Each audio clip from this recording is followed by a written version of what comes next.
The end of the federal student loan on-ramp period has been a financial rude awakening for millions of borrowers.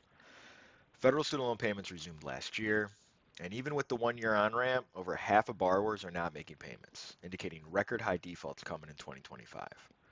We're going to cover which type of borrowers are having the hardest time making payments, how stressed they are, and what colleges can do in this week's Ion News.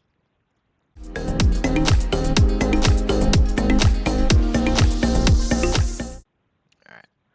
A recent survey published by the U.S. News and World Report revealed that only 42% of student loan borrowers are making regular on-time payments.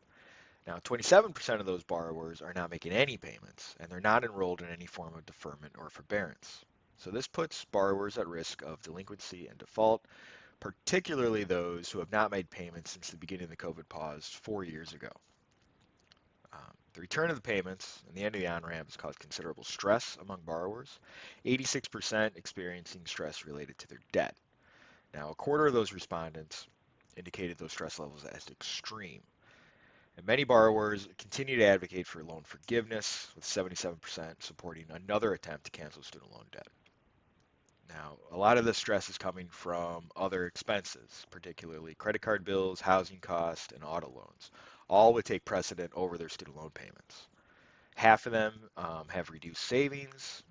62% said they wouldn't be able to cover a $1,000 in emergency expense using cash or savings alone.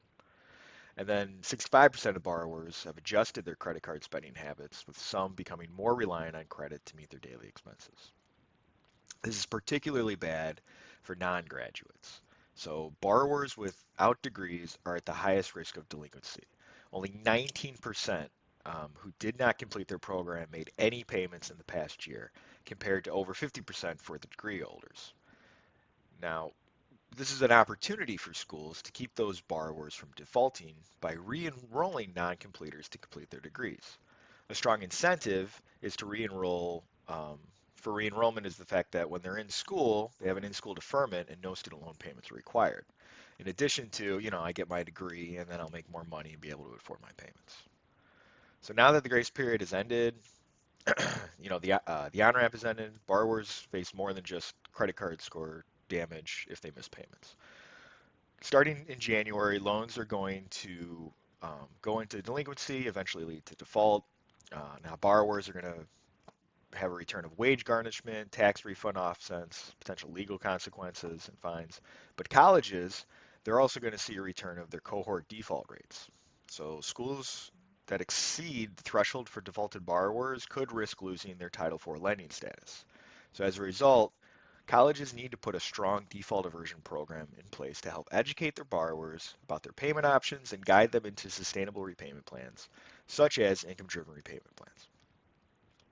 Now, borrowers need to be notified when changes in student loan policies occur, especially when it impacts IDR plans. Many borrowers are leaning on their loans to be forgiven, but they need to be told that if they apply for an IDR, they can get their payments down to as low as $0, still qualify for forgiveness without risking any delinquency. Now, I know the SAVE plan is still under a court injunction, but other IDR paths have opened up, the applications are back online, and it's working. But colleges need that default aversion plan in place in order to notify their borrowers and guide them into the correct sustainable repayment plan, which is what iIntuition does great. Thank you.